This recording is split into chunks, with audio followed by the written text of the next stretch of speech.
إن الحمد لله نحمده ونستعينه ونستغفره ونعوذ بالله من شرور أنفسنا ومن سيئات أعمالنا من يهده الله فلا مضل له ومن يضلل فلا هادي له أشهد أن لا إله إلا الله وحده لا شريك له وأشهد أن محمدا عبده ورسوله يا أيها الذين آمنوا اتقوا الله حق تقاته ولا تموتن إلا وأنتم مسلمون يا أيها الناس اتقوا ربكم الذي خلقكم من نفس واحدة وخلق منها زوجها وبث منهما رجالا كثيرا ونساء واتقوا الله الذي تساءلون به والأرحام إن الله كان عليكم رقيبا يا أيها الذين آمنوا اتقوا الله وقولوا قولا سديدا يصلح لكم أعمالكم ويغفر لكم ذنوبكم ومن يطع الله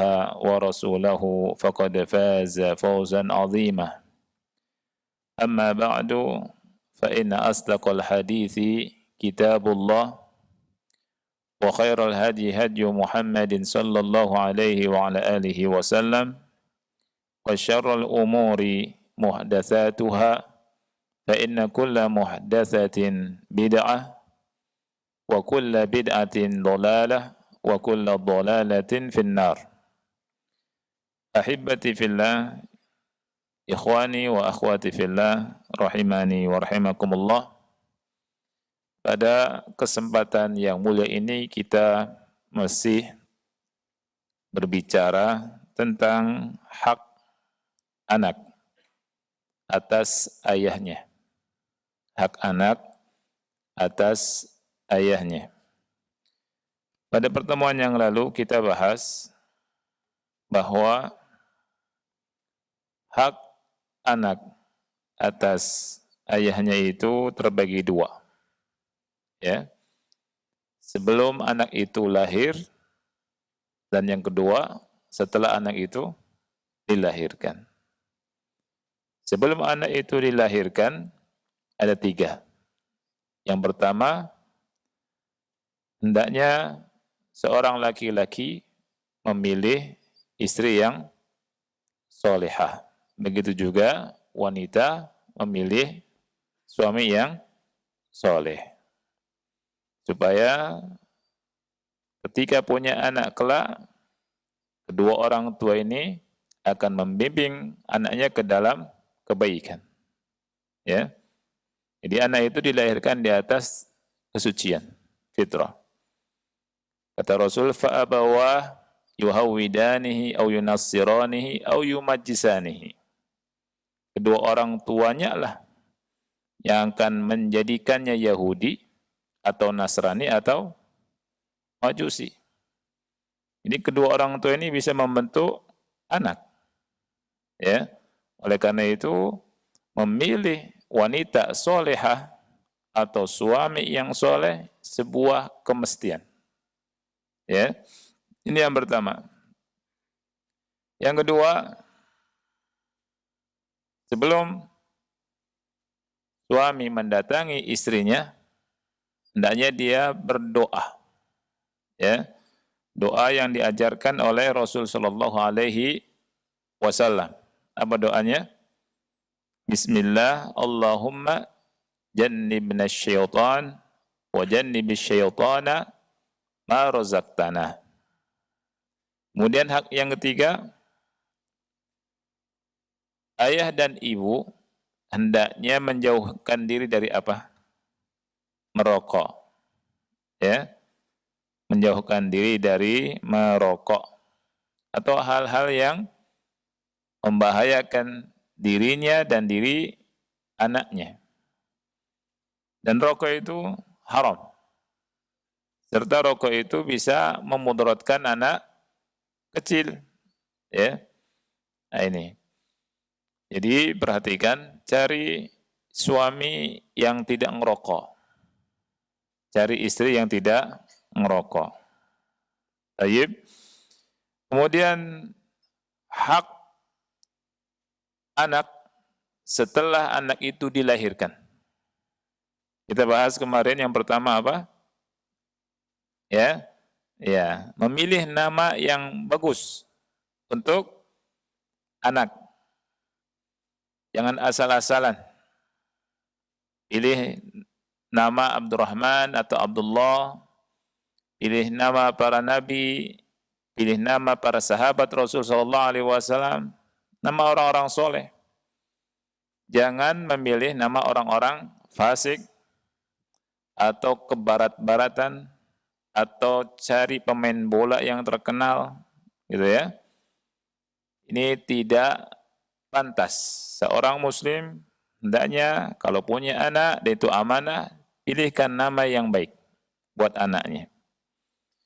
Kemudian yang kedua, apa? Hak anak sahih. Perintahkan anak sholat ketika umur 7 tahun. Kemudian dipisah ranjang mereka. Dan ketika umur 10 tahun, dipukul. Kalau tidak mau apa? Sholat. Tapinya pukulannya bukan pukulan menyakiti. Ya. Kemudian berikutnya yang ketiga. Apa hak anak? Mendidik anak dengan akidah yang lurus, yang sahihah. Ya. Akidah yang tidak diracuni dengan kesyirikan, dengan kebid'ahan, dan dengan khurafat. Akidah yang murni dari Rasulullah sallallahu alaihi wasallam. Ya. Dan kita pilihkan pendidikan yang terbaik. Tidak harus mahal. Terbaik ini. Ya. Kalimatnya terbaik. Lihat guru-gurunya, lihat pergaulannya, ya. Insyaallah menjadi anak yang memiliki akidah yang kuat. Menjadi kebanggaan orang tuanya di dunia dan di akhirat. Ya. Kemudian berikutnya ikhwan, yang keempat apa? Di antara hak anak adalah mendidik mereka untuk beradab dengan adab Islami, berakhlak dengan akhlak Islami. Ya. Jadi cara makan, cara minum, izin masuk ruangan, keluar ruangan, ya. Kemudian berjalan dan seterusnya, bicara, ya. Semua ada adabnya. Jangan sampai niru-niru gaya barat atau gaya orang-orang kafir. Kita kaum muslimin punya adab tersendiri, akhlak tersendiri, ya, punya prinsip tersendiri. Kul inna salati wa nusuki wa mahyaya wa mamati lillahi rabbil alamin. Ini prinsip kita. Katakanlah sesungguhnya salatku, ibadahku, hidup dan matiku lillahi rabbil alamin. Hanya untuk Allah, Rabb alam semesta. Ini prinsip hidup kita kaum muslimin. Ya. Nah, pada kesempatan ini kita lanjutkan yang kelima sekarang. Hak anak adalah an yu'allimuhum wa yurabbuhum ala hifdhis sir.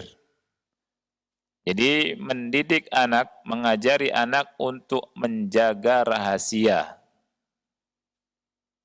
Sekali lagi, hak yang kelima adalah mendidik anak-anak untuk pandai menjaga rahasia. Fahadha Anas ibnu Malikin. Ini ada contoh dari Anas bin Malik. Dia berkata dalam sebuah hadis yang dikeluarkan oleh Imam Muslim nomor 2482. Marra bin nabiyyu sallallahu alaihi wasallam wa ana al'abu ma'as sibyan.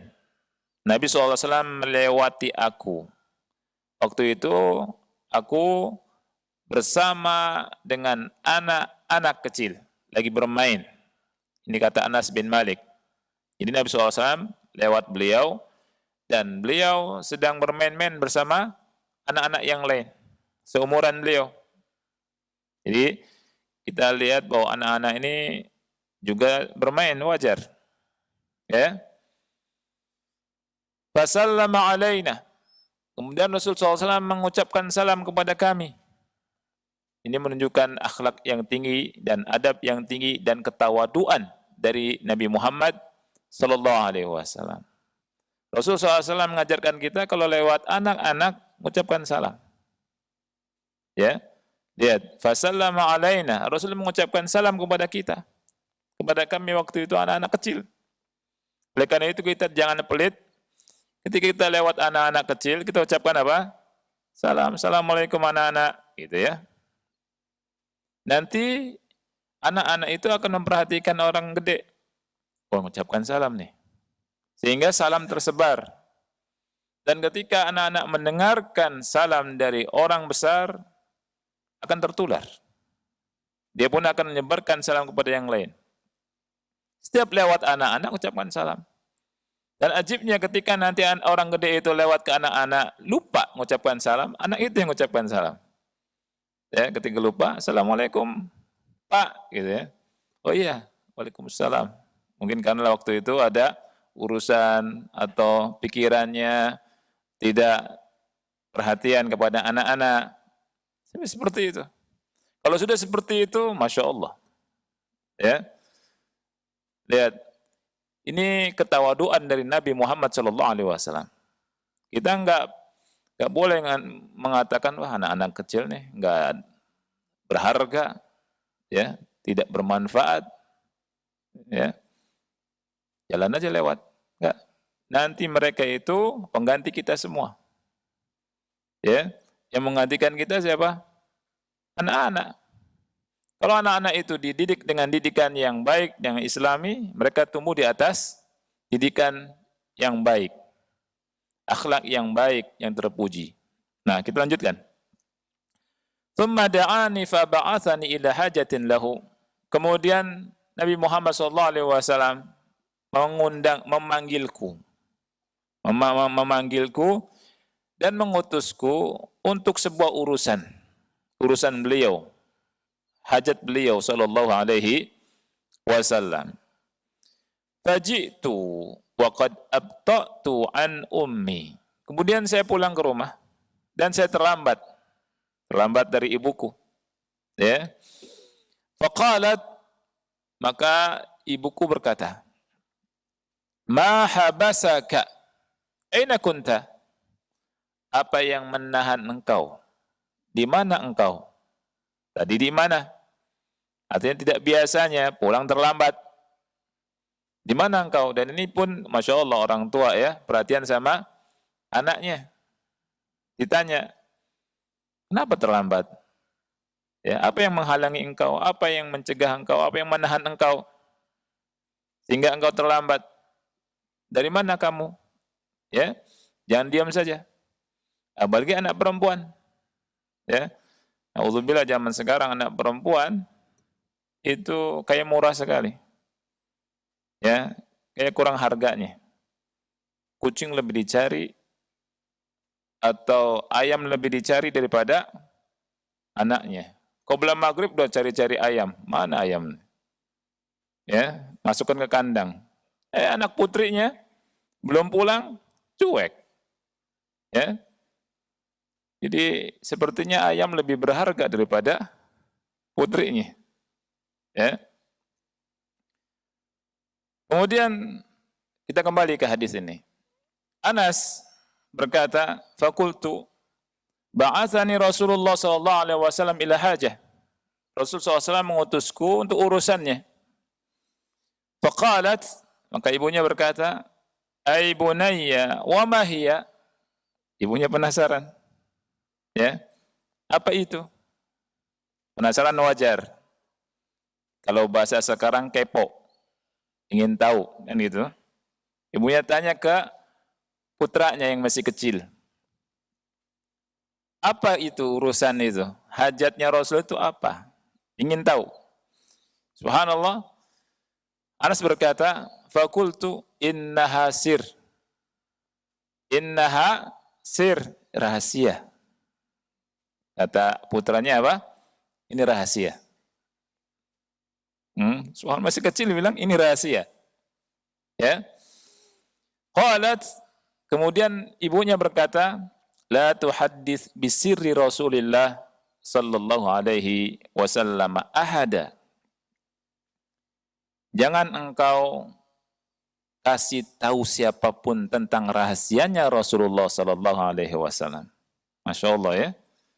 Ibunya ngajarkan kepada Anas bin Malik untuk diam.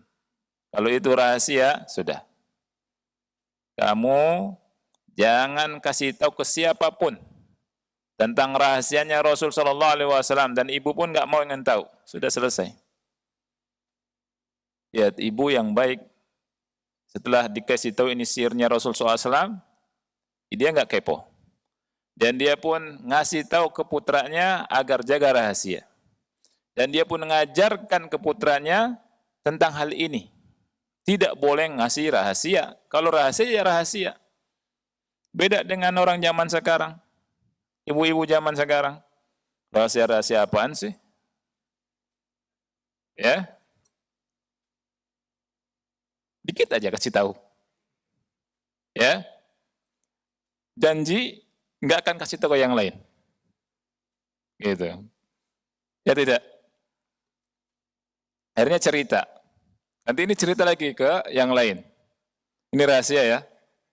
Jangan dibongkar kecuali kalau saya sudah kasih tahu. Dia kasih tahu ke yang lain. Ini rahasia juga. Ya sudah, akhirnya jadi rahasia umum. Rahasia umum tapi ya. Gimana tuh rahasia umum tuh? Nah. Jadi hak anak yang kelima, ya, kita didik anak supaya pintar menjaga rahasia. Kalau sudah itu rahasia, sudah. Ya. Jadi ini pendidikan yang subhanallah sangat tinggi. Zaman sekarang kayaknya orang karena keponya, jadi nggak ada rahasia. Padahal yang nama rahasia sudah rahasia. Dan kita nggak boleh tahu. Karena rahasia. Dan juga jangan ingin tahu. Karena apa? Rahasia. Ya. Nah, kemudian ikhwah yang Allah muliakan, kita masuk ke 6. Hak anak. An ya'dilu bainahum fil ataya wal miras. Hendaknya orang tua berlaku adil dalam pemberian dan warisan. Ya. Kalau warisan itu sudah diatur oleh Allah secara langsung dalam Al-Qur'an. Antum bisa lihat surat An-Nisa. Langsung Allah kasih pembagiannya. Ya. Adapun ataya, pemberian orang tua ke anak, ya. Ini ulama berbeda pendapat. Apakah sama seperti warisan atau berbeda dengan warisan? Sebagian ulama mengatakan sama seperti warisan. Kalau kita punya anak laki-laki dan perempuan, kalau kita ngasih pemberian, bukan warisan ya. Kalau anak laki-laki 200, anak wanita 100, itu adil. Tetapi yang rajih, pendapat yang kuat, untuk pemberian, bukan warisan, harus adil. Harus sama. Ya. Ketika orang tua ngasih 500.000 ke anaknya, kasih 500.000 ke anak yang lain. Kalau posisinya sama. Kalau posisinya sama. Kalau posisinya berbeda, berbeda juga. Ini namanya keadilan. Ya, menyamakan yang sama, membedakan yang beda, itu adil. Ya. Misalkan gini. Seseorang punya anak 4 atau 5. 1 TK, 2 SD, 3 SMP, SMU, kuliah. Ya. Yang kuliah sekolahnya jauh. Paling jauh. Yang SMU sedang, SMP sedang. SD lebih dekat, TK di pinggir rumah. Gitu ya. Gimana cara ngasihnya? Sesuai dengan kebutuhan anak. Karena berbeda kita bedakan. Gitu ya. Ini kalau keseharian. Dikasih sangu yang gede, antum hitung. Karena pulangnya sore, buat makan nih di jalan. Buat makan nanti ongkosnya berapa tuh? Ya, besar misalkan. Ya. Yang SMA juga demikian, SMP juga demikian, SD juga demikian. Jangan disamakan. Jangan antum berkata, Anda harus adil di sini nih. Antara TK sampai SMA pemberiannya sama. Atau kuliah sama. Semuanya dikasih 10.000. Ya. Yang paling protes siapa? Yang kuliah. Ya, nggak adil Pak, nggak adil Mak. Enggak, Mama adil, 10.000 semua. Tanya semua, 10.000. Kan itu. Enggak, ini nggak adil. Kata yang kuliah, ini yang TK 10.000 anak sekolahnya jauh. Belum harus makan. Untuk kendaraan saja cuma jalannya doang. Pulang jalan kaki. Sambil nahan perut lapar. Ya. Sedangkan adik saya nih yang kecil TK sudah disiapkan sangunya, dibawa juga nasinya, makannya diantar pula. Adil enggak ini? Enggak adil. Nah, jadi hal itu menyamakan yang sama, membedakan yang beda. Kalau sama kita samakan. Ya, kalau beda kita bedakan. Nah, ketika kita punya anak yang harus dibagi sama-sama. Oleh karena itu Rasulullah SAW berkata, "I'dilu baina auladikum bin nihal." Adilah kalian di antara anak-anak kalian dalam pemberian, dalam hibah. Ya. Kama tuhibbuna an ya'dilu bainakum fil birri wal lutf. Sebagaimana kalian suka mereka berlaku adil di antara kalian dalam bir, ya, dalam kebajikan dan dalam kelembutannya. Artinya ketika bakti itu mereka harus adil, maka kalian juga harus adil ketika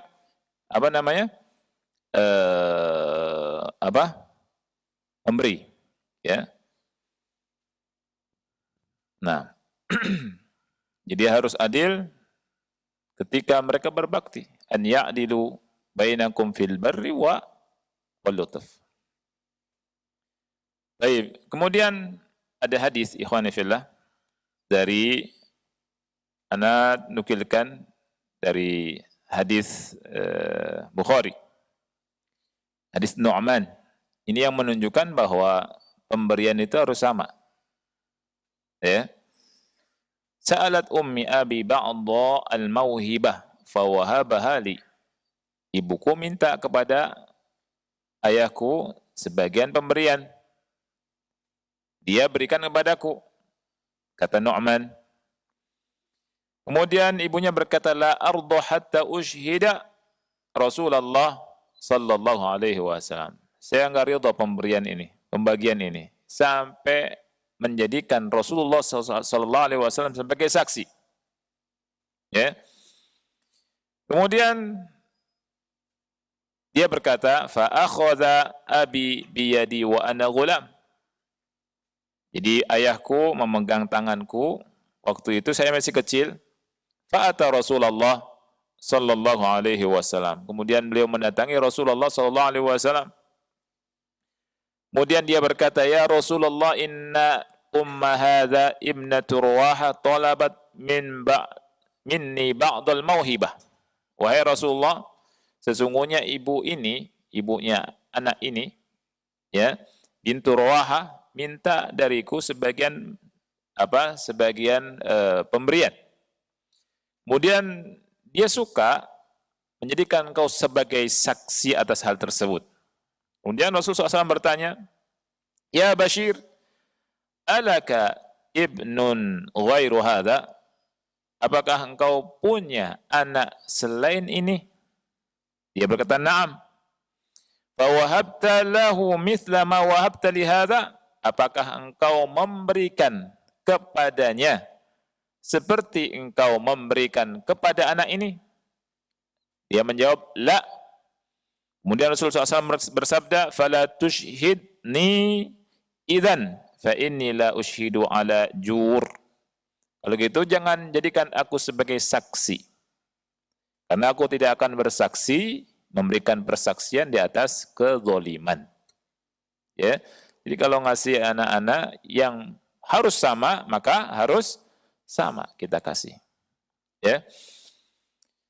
Berikutnya ya yang Allah muliakan, yang ketujuh, hak anak yang ketujuh.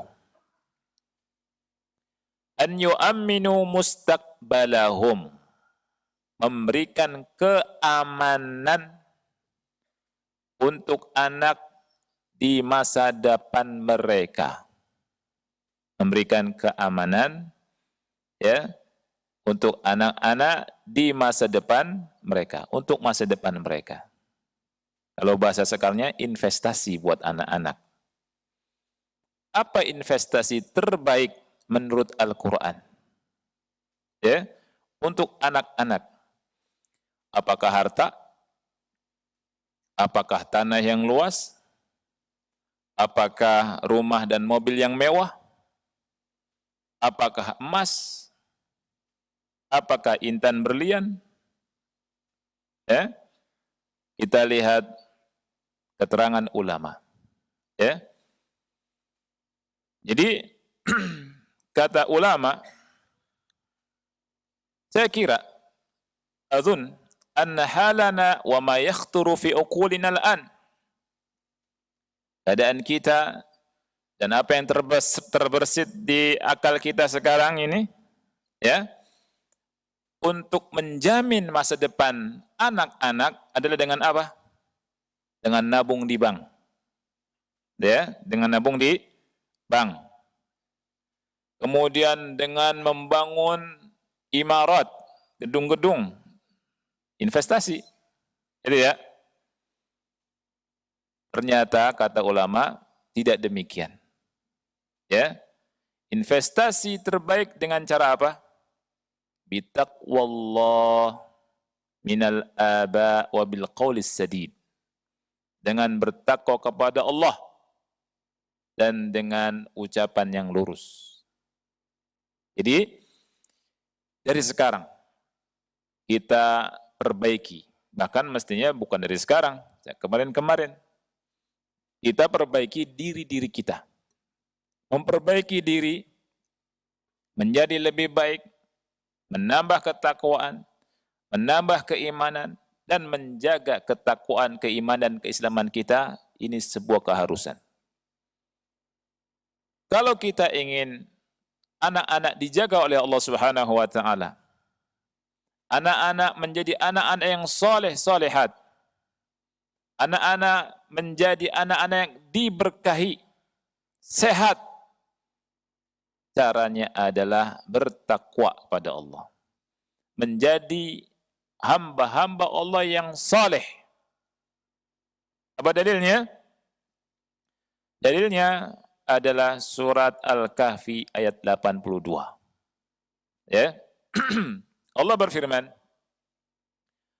"Wa ammal jidaru fakana li ghulamaini yatimaini fil Madinah." Adapun dinding itu milik dua anak yatim di kota tersebut. Ya. Wa kana tahtahu kanzul lahuma, dan di bawah dinding yang miring itu ya, yang ditegakkan kembali oleh siapa? Nabi Khidir. Di bawah dinding itu ada kanzul lahuma. Ada harta milik keduanya, milik gulamain yatimain. Lihat, dua anak yatim. Bapaknya berarti sudah meninggal. Apa definisi yatim? Siapa yang tahu? Definisi yatim. Cung, yang tahu, yang bisa jawab boleh pulang. Ini ujian. Kan lagi pada ujian sekarang sekolah-sekolah. Ya. Nah, ahsant, barakallahu fiik. man mata abuhu, ya, qabla sinil bulugh,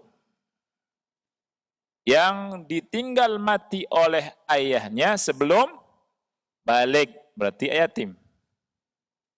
Kalau antum udah gede, ya yatim piatu.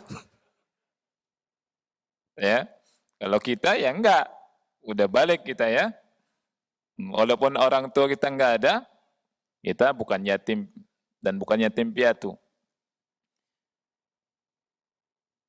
Ini manusia. Yatim itu kalau ditinggal mati bapak. Kalau hewan, yatimnya hewan itu ditinggal mati siapa? Ditinggal mati induknya. Siapa yang berkata demikian? Ibnu Katsir rahimahullah. Hewan disebut yatim, anak-anak itu, kalau induknya enggak ada. Gitu. Pitik, tahu pitik? Pitik. Ayam pitik. Ayam bayi. Ya. Itu kalau induknya mati, wah sengsara mereka. Ya, subhanallah. Kucing. Gimana tentang perhatian kucing? Kucing, walaupun bapaknya nggak bertanggung jawab, ya, induknya sama anaknya hidup itu, masya Allah, sehat, ya sehat kucing itu. Tapi kalau induknya ketabrak, ya, atau mati, nggak bisa nyusu, mati anak-anaknya banyak, terlantar. Ya, ini kata Ibnu Katsir. Kalau yatimnya hewan, ditinggal mati siapa? Induk. Kalau manusia ditinggal mati bapaknya. Nah, kita kembali ke ayat ini, ikhwan. Jadi, tembok itu yang berdirikan lagi oleh Khidir, ya, ketika masuk ke kota tersebut, Khidir sama Musa, Nabi Khidir, Nabi Musa datang ke kota tersebut, kota penduduknya nggak ngasih jamuan, ya. Kemudian lihat tembok yang mau runtuh, Khidir bangun. Kemudian kata Musa, kalau seandainya kau ambil upah, gitu ya. Kemudian kata Khidir, ini perpisahanku dan perpisahan engkau sudah 3 kali. Nah, kemudian dijelaskan kenapa-kenapanya sampai ini. Adapun tembok itu milik 2 anak yatim di kota tersebut. Ya. Wa kana tahtahu kanzul lahuma, dan di bawah tembok tersebut, dinding tersebut, ada apa? Kanzul lahuma, ada harta milik keduanya. Perhatikan kalimat berikutnya, akhi. Wa kana abuhuma salihah. Bapak dari 2 anak yatim itu adalah bapak yang soleh. Orang tua yang baik. Orang tua yang soleh.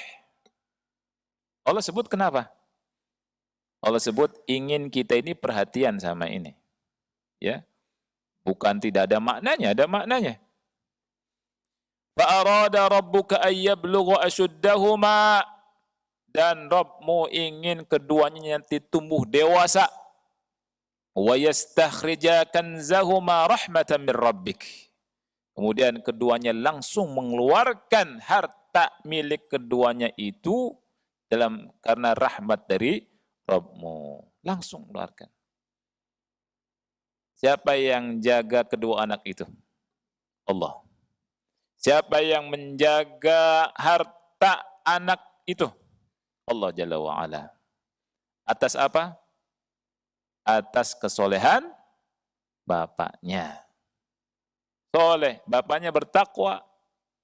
Oleh karena itu, investasi yang termahal, terbesar, yang harus diperhatikan oleh setiap orang tua, kalau ingin anaknya itu diberkahi, anaknya dijaga oleh Allah Subhanahu wa taala, menjadi orang tua yang soleh. Menjalankan perintah Allah, meninggalkan larangan Allah Subhanahu wa taala. Tapi kalau misalkan orang tua itu enggak soleh, ya, walaupun punya harta banyak, walaupun punya tanah luas dan seterusnya, apa yang terjadi?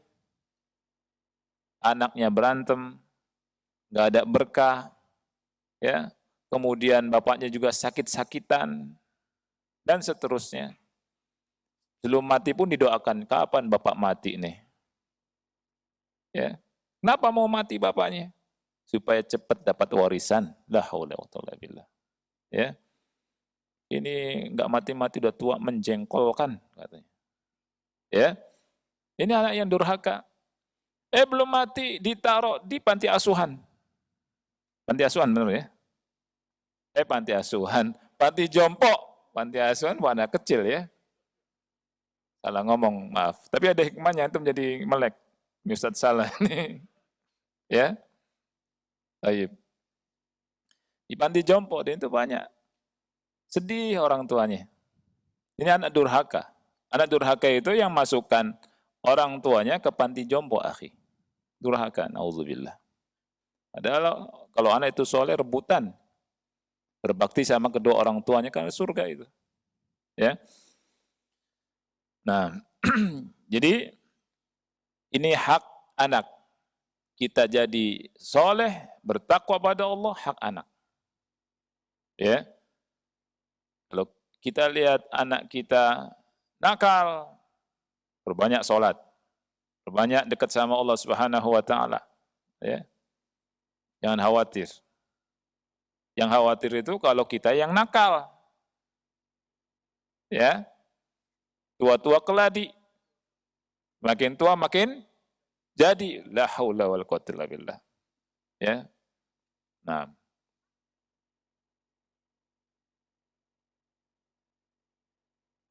Berikutnya yang ke-8. Di antara hak anak an yu'allimuhum dinallah wa fi muqaddimati hadzal ilmi kitabullah. Mengajarkan mereka agama Allah.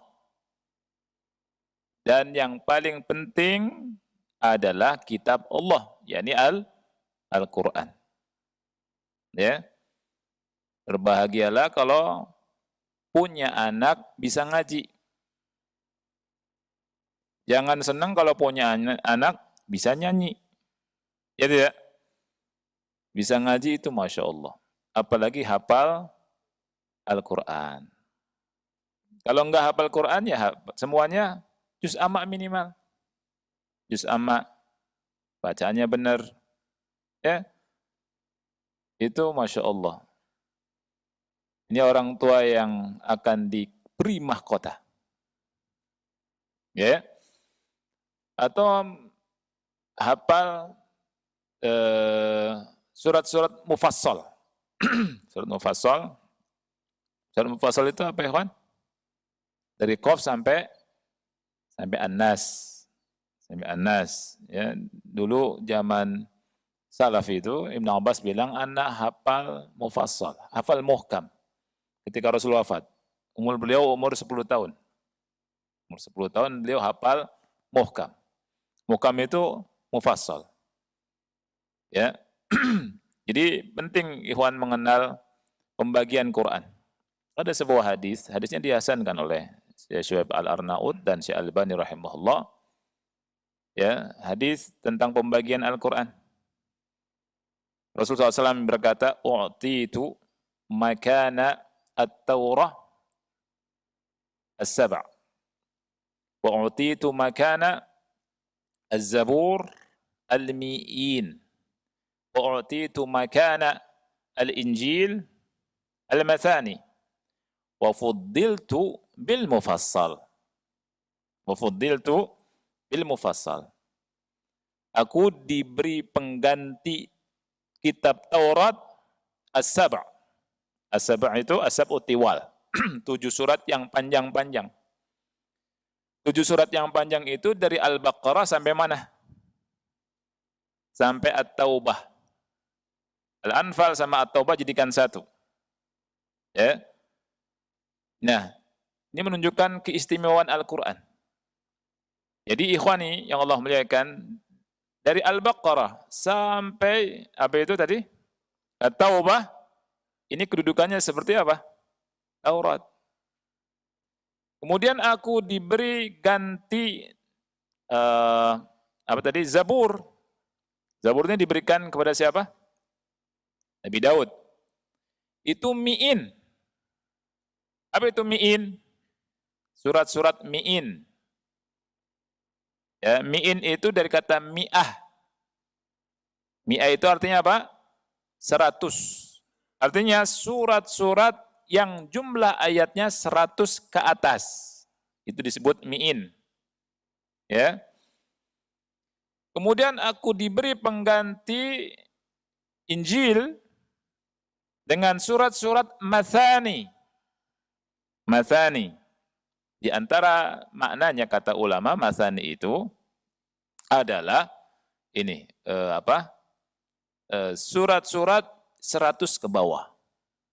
Gitu. 100 ke bawah. Kemudian kata Rasul, wa fuddiltu bil mufassal, dan aku diberi kelebihan dengan mufassal. Mufassal yang tadi Ibnu Abbas radhiyallahu an berkata, saya hafal mufassal waktu umur kecil. Oleh karena itu ketika suruh ngapalin anak-anak kita, anak-anak kecil, ngapalin mufassal dulu. Ngapalin apa? Mufassal, jangan suruh ngapalin Al-Baqarah dulu. Ini nggak ngerti cara nyuruh ngapalin anak. Mufassal dulu dari An-Nas, Al-Falaq, Al-Ikhlas, ya. Kemudian Al-Lahab, Idza Jaa Nasrullah, Al-Kafirun, Inna A'tainakal Kautsar. Kemudian apa lagi itu di atasnya? Siapa yang hafal? Al-Ma'un, Quraisy, Al-Fil, terus apa lagi? Al-Humazah, Al-Asr, At-Takatsur, Al-Qari'ah, kemudian Al-Adiyat, Az-Zalzalah, terus sampai An-Naba. Habis itu dari An-Naba ngapalin. Gitu. 1 juz dapat. Kemudian juz berikutnya juz 29, juz 28 sampai 26. Mufassal itu dari sebagian ulama mengatakan dari Qaf sampai An-Nas. Mengenal hal ini penting. Ya, mengenal hal ini penting. Nah, mufassal terbagi 3. Ada mufassal panjang, ada mufassal sedang, ada mufassal pendek. Sekali lagi mufassal terbagi berapa? 3. Ada mufassal panjang, ada mufassal sedang, ada mufassal pendek. Namanya yang panjang tiwalul mufassal. Yang sedang namanya awsatul mufassal. Yang pendek namanya qisarul mufassal. Mufassal yang panjang dari mana ke mana? Qaf sampai An-Naba. Al-Mursalat, An-Naba. Yang sedang dari mana ke mana? An-Naba sampai Ad-Duha. Yang qisar mufassal dari mana ke mana? Dari Ad-Duha sampai An-Nas. Nah, itu. Ini penting karena imam, makmum harus tahu. Rasulullah SAW golibnya, kata Syekh Utsaimin, golibnya. Golib ini artinya apa golib itu? Umumnya, kebiasaannya. Kalau ngimamin sholat maghrib dengan apa? Mufassal pendek. Ya, walaupun sesekali pernah Rasul membaca surat At-Tur, surat yang panjang. Tetapi ketika ada imam, kebiasaannya membaca panjang di sholat maghrib justru salah. Gitu. Salah. Ya. Kalau Isya biasanya pakai apa? Yang sedang. Kalau subuh, yang panjang. Gitu. Ya.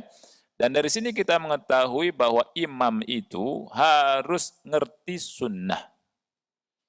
Panjang pendeknya imam itu patokannya bukan makmum. Sekarang orang ceramah, imam itu harus ngerti keadaan makmum. Ya, betul. Sahih ini kalimat ini. Tetapi patokannya itu sunnah Rasulullah sallallahu alaihi wasallam, bukan makmum. Ketika sholat subuh Jumat antum baca Alif Lam Mim Tanzil As-Sajdah, rakaat yang kedua baca apa? Al-Insan, makmumnya gitu. Ya. Kemudian jangan itu deh. Ya kan gitu. Ya. Kita ikutin makmum atau ikutin sunnah? Ikutin sunnah. Ya kan? Jadi patokannya apa? Sunnah Rasulullah SAW. Ada yang ngaco, ini ngaco and super ngaco. Ada ingin ngikutin sunnah tapi setengah-setengah. Ngikutin sunnah tapi nggak nyunah. Ya, Anda sering bermakmum di sebagian masjid, di Jumat itu dibagi dua tuh surat as-sajadahnya. Jadi sujudnya di rakaat kedua. Yang penting ada sujudnya salat subuh Jumat katanya. Astagfirullahaladzim. Ini ngikutin sunnah tidak sesuai sunnah. Ada nggak ngikutin sunnah nggak tidak sesuai sunnah? Ada. Contoh yang lain apa? Yang bisa sebutkan boleh pulang juga nih. Total. Yang bisa nyebutkan ngikutin sunnah tapi nggak sesuai sunnah. Contohnya apa? Ya. Contohnya kata Syekh Albani itu sutroh. Orang sholat pakai sutroh, sunnah kan? Ya. Tetapi antara kepala sama sutroh itu nempel atau nempel? Jawabannya nggak nempel. Batasnya apa? Batasnya ada kambing lewat, anak kambing. Nah, sunnahnya seperti itu. Tidak nempel. Antara kepala sama sutroh itu ada jarak anak kambing. Ya tidak? Tapi banyak di antara kita sunnah sutroh, nempel pentok, tok. Ya. Kepalanya dipentokkan ke tembok. Ini enggak nyunah juga, akhi. Ya. Sunnah itu ada jaraknya. Jadi kita belajar itu harus serius, teliti. Ya. Seperti itu. Nah, ayo kembali ke sini, ikhwan. Jadi ajarkan ilmu agama, ya, terutama adalah apa? Al-Quran. Allah berfirman, yarfa'illahu alladhina amanu minkum walladhina utul ilma darajat. Dan Rasul SAW bersabda apa? Khairukum man ta'allama al-Qur'ana wa 'allamahu. Sebaik-baik kalian adalah orang yang mengajarkan Al-Qur'an dan mengajar. Sebaik-baik kalian adalah orang yang belajar Al-Qur'an dan mengajarkannya. Ini kata ulama, ikhwan, di antara faedah hadis ini bahwa ta'alluma Al-Qur'an wa ta'limahu min afdali a'malil birri kulliha. Subhanallah. Bahwa belajar dan mengajarkan Al-Quran seutama-utama amal kebajikan. Semuanya. Berkata belajar, kita belajar. Ya, Al-Quran. Baik. Kemudian berikutnya ikhwah yang Allah muliakan. Dalam hadis yang dihukumi hasan di sini keluarkan oleh Tirmidzi, yaji'u sahibul Qur'an yaumal qiyamah. Orang yang hafal Quran, yang mengamalkannya juga itu datang pada hari kiamat, dia berkata, fayaqulul Qur'an, Quran berkata kepadanya, kepada Allah, ya Rabb hallihi, fayulbasu tajul karamah. Kemudian, wahai Rabb, berikan dia perhiasan. Kemudian dikasih mahkota kemuliaan. Tsumma yaqul, ya Rabb, wahai Rabb, zidhu, tambahlah. Kemudian dikasih perhiasan kemuliaan. Kemudian dikatakan, ya Rabb, irda anhu.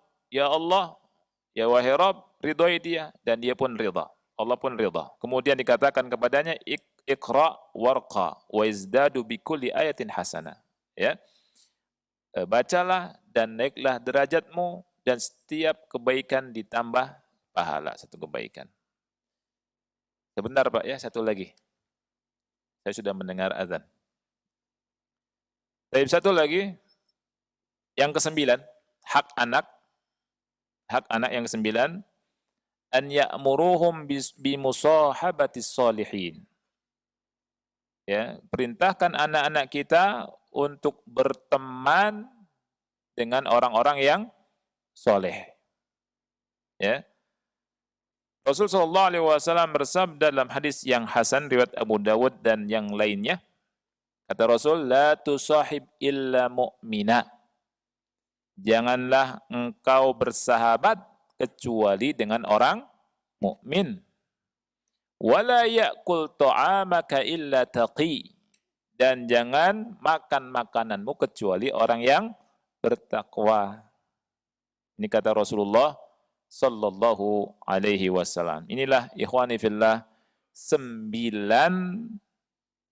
hak anak yang hendaknya ditunaikan atau wajib ditunaikan oleh orang tua. Insyaallah pada pertemuan berikutnya hak orang tua yang wajib ditunaikan oleh anaknya.